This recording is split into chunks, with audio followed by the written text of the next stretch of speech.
અમરેલી તાલુકાના ચાંપાથળમાં શેત્રુંજી નદીના પટમાંથી JCB, Hitachi અને ઓવરલોડ ડમ્પરો મારફતે બેફામ રેતી ખનન થતું હોવાના આક્ષેપો સાથે ગ્રામજનોમાં ભારે રોષ ફેલાયો છે.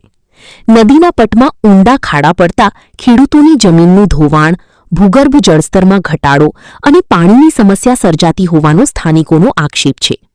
ખાણ ખનિજ વિભાગની કામગીરી સામે સવાલ ઉઠાવી ગામના આગેવાનો, ખેડૂતો અને મહિલાઓએ કલેક્ટર, મામલતદાર તથા ભૂસ્તરશાસ્ત્રીને આવેદન આપ્યું છે. ગ્રામજનોએ તાત્કાલિક ખનન બંધ કરાવી મશીનરી વાહનો જપ્ત કરવા અને જવાબદારો સામે કડક કાર્યવાહી કરવાની માંગ કરી છે. સાથે જ 7 દિવસમાં કાર્યવાહી નહીં થાય તો કલેક્ટર કચેરી સામે ઉપવાસ આંદોલનની ચીમકી આપવામાં આવી છે. રિપોર્ટર મૌલિક દોશી, અમરેલી. શેત્રુજી કાંઠે અમારું ખેતર છે. શેત્રુજી કાંઠે અમારું ખેતર કપાઈને ધોવાઈ જાય છે. નીચેથી ચોરી કરવા વાળા લોકો રેતી ભરી જાય છે. અમારું ખેતર કપાઈ જાય છે. અમે કેટલી વાર જાહેર શરૂઆત કરી પણ કોઈ લોકો ધ્યાન આપતું નથી, કોઈ પગલા ભરતું નથી, કોઈ આવતું નથી. અમારું ખેતર રોજે રોજ કપાતું જાય છે.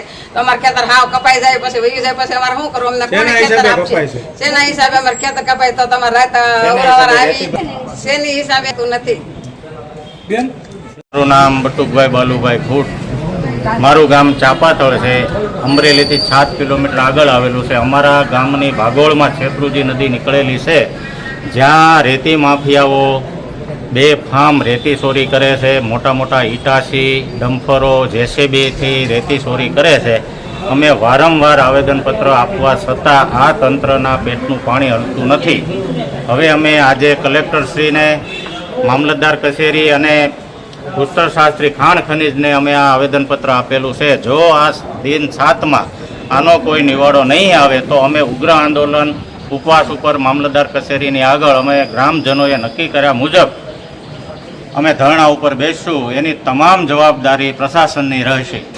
જે અત્યારે તમારા ગામની અંદર શું શું પ્રોબ્લેમ છે ખનિજ માફિયાઓથી તે વિશે જણાવશો?